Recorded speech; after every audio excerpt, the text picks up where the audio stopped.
Did you know you can divine Smite as a barbarian while raging?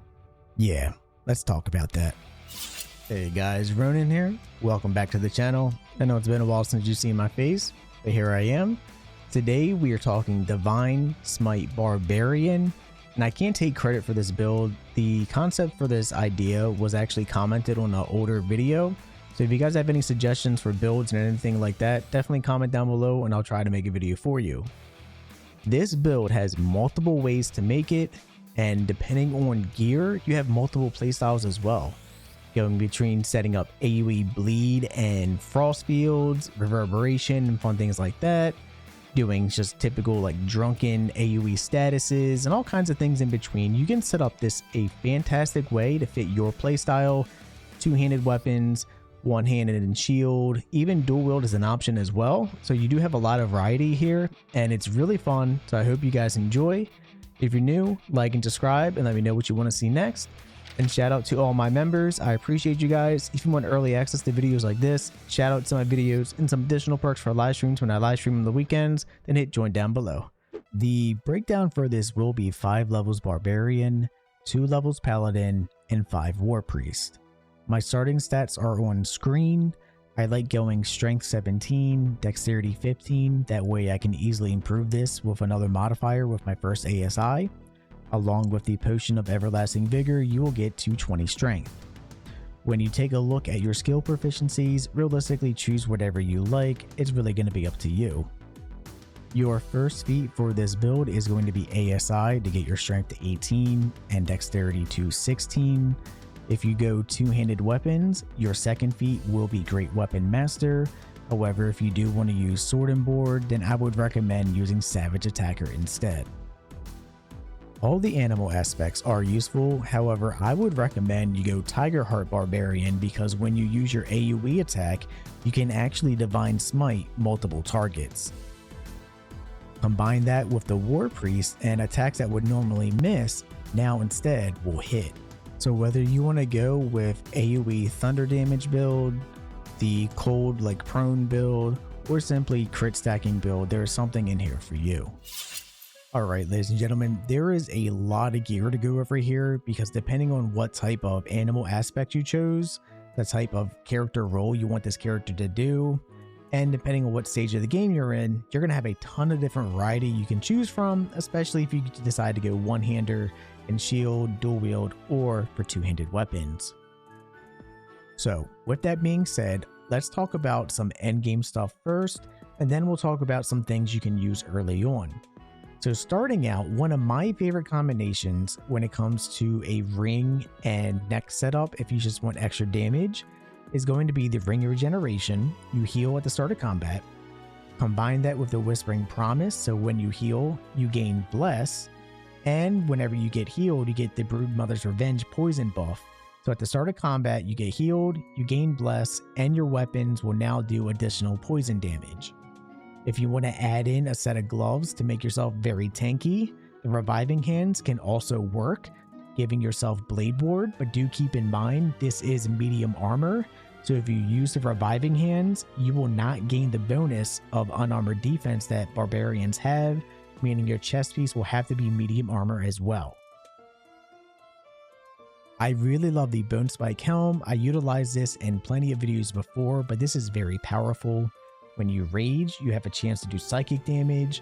You gain menacing attack that you can use every single round. This does damage. It does extra damage to your proficiency, which at max level is +4. But the main reason you use this is to make the enemy be frightened. When they are frightened, disadvantage on ability checks and attack rolls is very powerful and they can't move. Combine that with the gloves you see on screen now, and you also gain a 1d4 bonus to attack rolls and saving throws. When it comes to your cloaks realistically are going to be up to you and what you want to use. Cloak of Protection is very nice just to give you extra AC and saving throws. I also like using the Flesh Melter's Cloak since you are very tanky with this setup. Whenever you get hit, you do acid damage back to the enemy. The Flesh Melter's Cloak pairs really well with the Bone Spike Garb as well because this also does damage back to the enemy anytime you get hit. You have all damage reduced by 2. and you gain extra HP when you rage, so it's a really fun combination. This chest piece, by the way, the damage scales with Constitution, so when you do get the Amulet of Greater Health, if you want to become a super tank, you can equip that, your AC will go up, your HP goes up significantly, and the damage of this will go up as well. Now, of course, if you did choose the Tiger Heart Barbarian, something you can do really early on, the Boots of Stormy Clamor that you get in the Underdark are fantastic.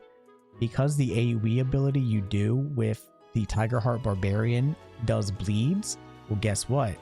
When you have this, anytime you use your Tiger Heart Barbarian AoE, you will apply reverberation to anyone you hit, which is really powerful, and you can combine this with other gear as well. For example, Gloves of Belligerent Skies, when you do thunder, lightning, or radiant damage, you also apply reverberation. And with the Drake Throat Glaive you get in Act 2, you can easily apply thunder or lightning damage to your weapon and easily apply that, and when you do unlock Divine Smite, it's even more ways to do it. In Act 3, the Bone Spike Boots are one of my favorite set of boots to have, assuming you're going with the cloth armor route. This will make sure you have extra AC and saving throws, and your jump distance is increased, and you get Brutal Leap, which is a great bonus action to just essentially be a jump. So instead of using jump normally, you can use Brutal Leap instead and also knock enemies prone, which is very powerful.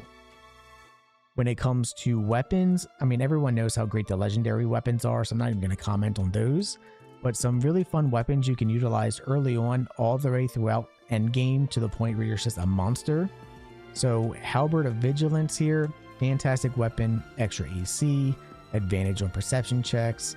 This is such a monster of a weapon, and because it's a halberd, you actually get extra reach for your melee attacks, and you can easily apply Drake Throat Glaive buffs on this.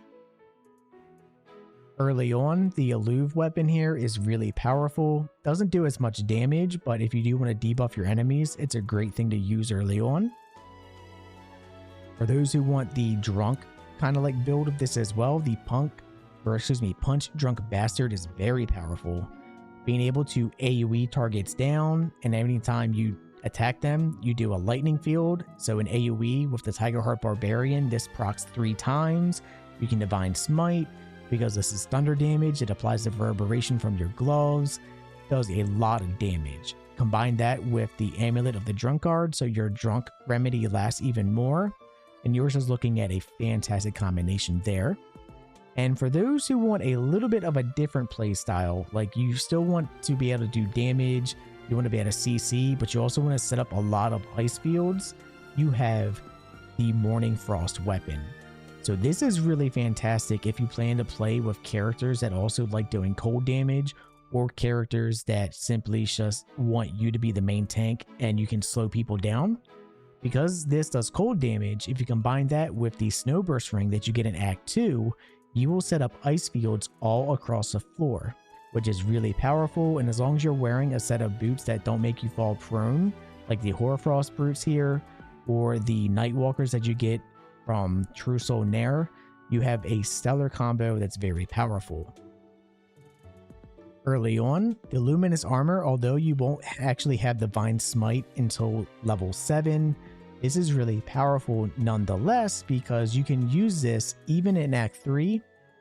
Your AC is still going to be the same, assuming you went with the same stats that I did, but because you have the ability to do Radiant Shockwave, so you can do your AoE attack if you did go Wild Heart Barbarian Tiger, knock everyone prone, assuming you get cold on your weapon, so you can use the Drake Throat Glaive with that, the Snowburst Ring, and when you Divine Smite, also do Radiant Shockwaves at the same time.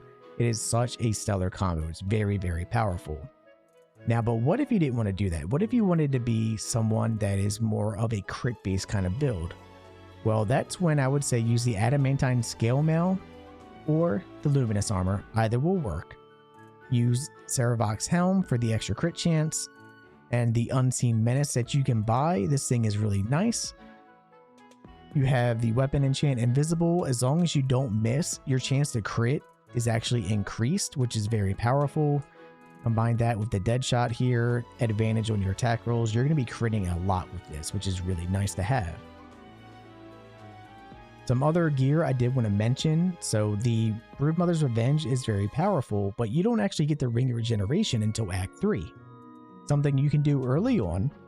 If you use the Poisoner's Gloves, whenever you deal poison damage, the target has to basically do a pass on their Constitution check or they get poisoned. You have the cloak you see on screen now. When you do poison a foe, you heal. So when you heal, you also get Broodmother's Revenge. So you can just simply pop a potion before combat starts and you will automatically get this applied to yourself. Combine that with the other items we just talked about and you have an easy way without the Ring of Regeneration to consistently apply that poison damage on your weapons, which is really nice. Also, early on in Act 1, assuming you ended up having some fun gear, the Cap of the Wrath, Line Breaker Brutes, and the Blood Guzzler Garb, all the Wrath gear is very powerful because all that extra physical damage early on will make a big difference, especially for Honor Mode. The boots are more so if you go Eagle Heart since you will have dash as a bonus action, but either way, it's just the chest and the helm alone is really powerful, and you can upgrade it to an even better version inside Moonrise Towers when you buy it from the vendors. Also, the Graceful Cloth is also really nice to use, even in Act 3 if you wanted just for the extra AC. With all that being said, I think that's most of all the gear. You have the Horns of the Berserker you can get in Act 3 as well. I'm not a big fan of it though. I'd rather use the Bone Spike Helm if I had the choice. And I believe that covers pretty much all the gear. A shout out too, if you did want to go for the Drunk Bastard weapon here for all that like Aoe Thunder stuff. If you combine that with the Ring of the Absolute, assuming you are branded, that AoE will always do extra damage. And then if you are doing the Thunder route, the Ring of Spiteful Thunder is very powerful because you will also have a chance to daze them as well. And we know how easy it is to do Reverberation with the boots and the gloves we talked about earlier. Alright, so let's go ahead and finally get the combat. Alright guys, so for showcase number 1, I am going to be doing the crit stacking showcase here since it's the easiest one to follow. So I have the Ceravox Horn Helm, my Luminous Armor. I am using Gloves of Belligerent Skies in combination of Boots of Stormy Clamor since I did apply lightning damage on my weapon here. Of course, I will have Broodmother's Revenge, Ring of Regeneration, and Whispering Promise on with the crit bow here. So let's go ahead and get started. Use that. And I'm going to just open up on the enemy, kind of like I would normally, just by attacking them. I'm going to do Reckless Attack here though. Hopefully I hit him. I do. And I will do a rank 1 Divine Smite. You can see that applied the Radiant Shockwave to him.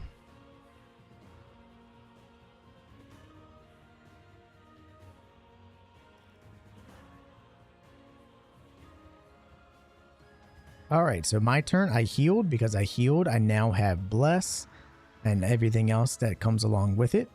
So one thing that I can do, obviously you're going to want to make sure you rage right away. This is how I get like the less damage and stuff on me. And now I'm going to go ahead and attack these guys in an AoE. Oh, I'm not set up properly to do it. Okay. Instead, I will use Reckless Attack on the guy that's already prone. So he got hit for good damage. Now I have this guy in front of me. I'm simply just going to attack him normally. There's no need to do the AoE since I'm not in an AoE situation currently. And we'll just use a rank 1 Divine Smite and he's gone. So I'm going to simply end my turn, but I'm going to do it kind of like towards these enemies so I can hopefully set up my AoE on my next turn.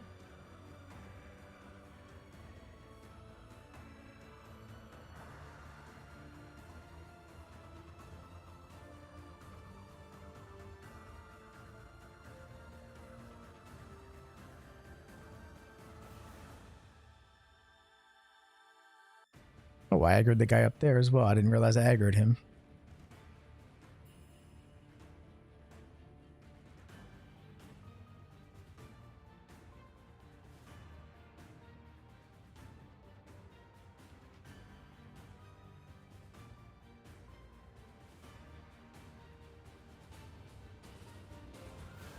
All right, so now that it's my turn, one thing you can do if you want to get advantage on your attacks right away, you could use your reckless attack first, just to make sure you get advantage afterwards. So we'll go ahead and use it on the character in front of us. I hit her, she crit, so I'll just use my Divine Smite rank 1. She died, and now I can AoE. I can get both of these guys, which is very nice. Damage isn't as high, but I can now Divine Smite both of them, which is pretty cool. And because of that, the Divine Smite and all the radiating orbs and stuff I do is very powerful. Because I did crit, I could use my bonus action, Great Weapon Master all in.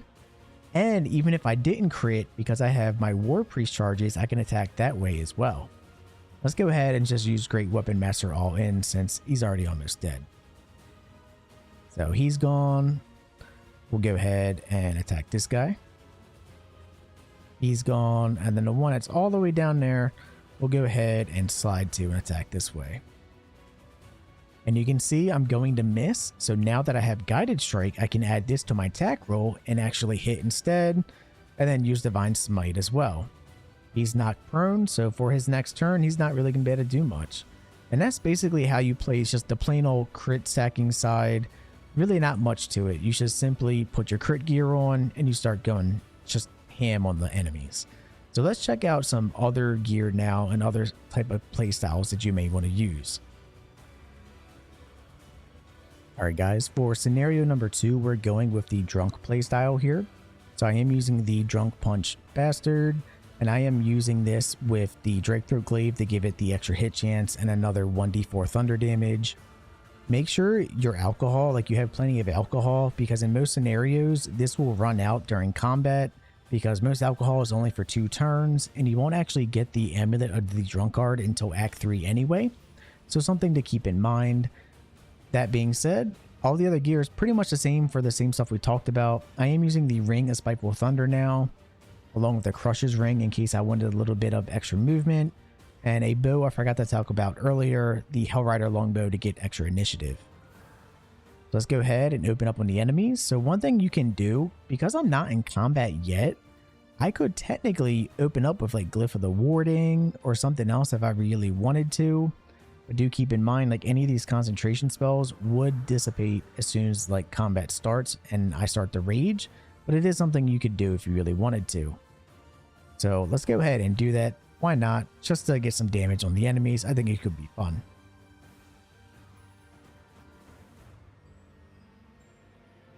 And I'm going to open up with Menacing Attack on the enemy in front of me. We'll just do a rank 1. And yeah, he's frightened and all that fun stuff. So I'm going to go ahead and make sure I get my rage in right away.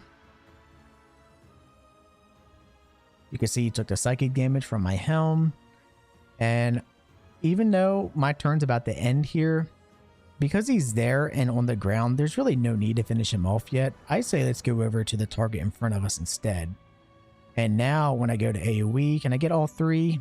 No, they're not quite close enough. I can get 2 of them though. So I have my Guided Strike in case I miss. Go ahead and do rank 3 and then another rank 3. Really fantastic to do that. You could see all the extra thunder damage I did as well. Like, look at all that extra thunder damage and whatnot just from one AoE attack. It's a lot of extra damage. And I now have another attack I can do. So what I should have done is actually use Reckless Attack earlier. That way I could have gotten advantage on my attacks. But, you know, it is what it is. We'll just use a rank 1. They're dead. Alright, so we're going to come over here and kind of just stand next to this guy. That way I can AoE the other target down on their turn as well.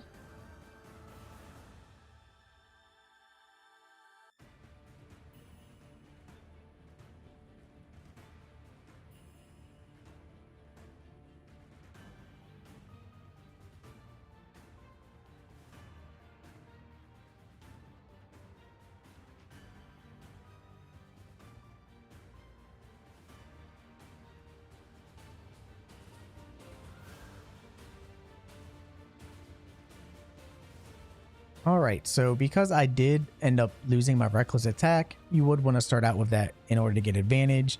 These guys are already almost dead though, so I don't think it's really going to matter, to be quite honest. So we'll just go ahead and AoE. That's a lot of extra damage. And I can just do rank 1. They're gone. Bye-bye. And then we can come all the way down here. Attack this target in front of us. So I could just follow up with my bonus action here. Great Weapon Master if I really wanted to. I missed. Good thing I have tenacity. So I hit him anyway, which also applies the reverberation and everything else. And he's dazed. Like, just the amount of CC and everything else you can do with this build is so unreal.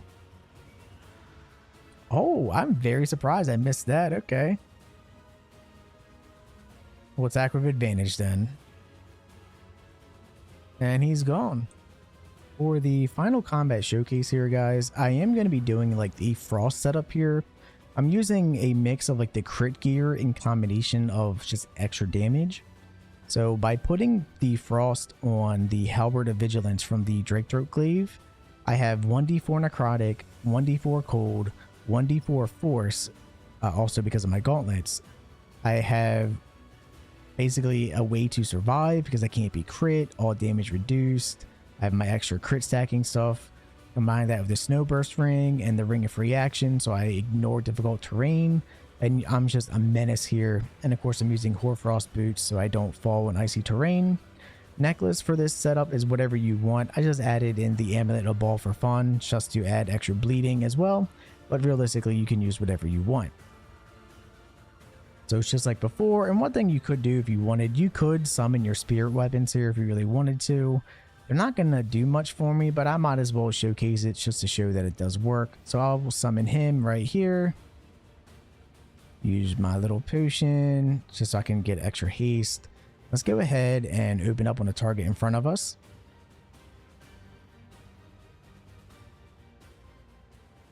And I will go ahead and finish him.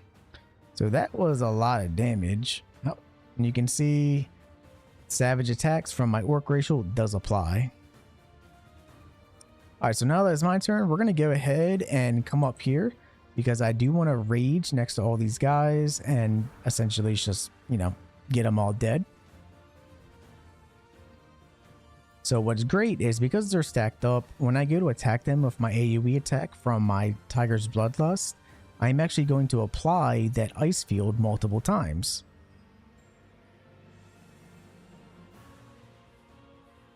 Bam, double crit again. Talk about powerful. Like, this guy just got decimated. So let's go ahead and attack this one in front of us now as well. Good damage. I'll just use a rank 2. Almost dead, but not quite. And I just love setting up all these little ice fields on the enemies as well. And because I have that halberd, I can attack from range, which is really nice.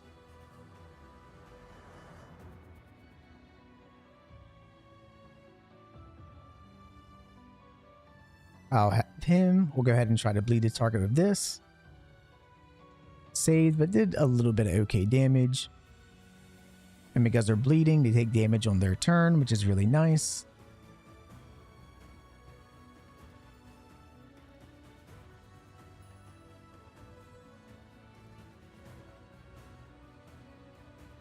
All right, let's go ahead and attack both these guys again.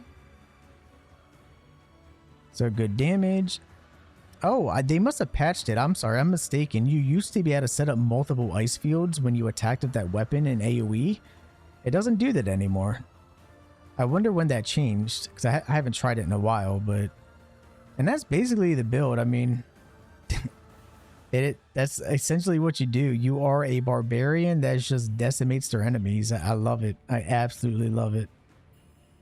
We'll go ahead and just finish this guy for fun, though.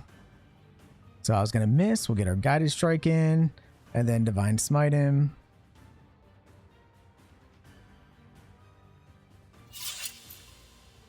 And that's basically how you play the build, guys. I mean, you are a barbarian first with the added benefit of being able to divine smite on top of all the other cool things you can do with gear. If you enjoyed, like and subscribe, comment down below what you want to see next.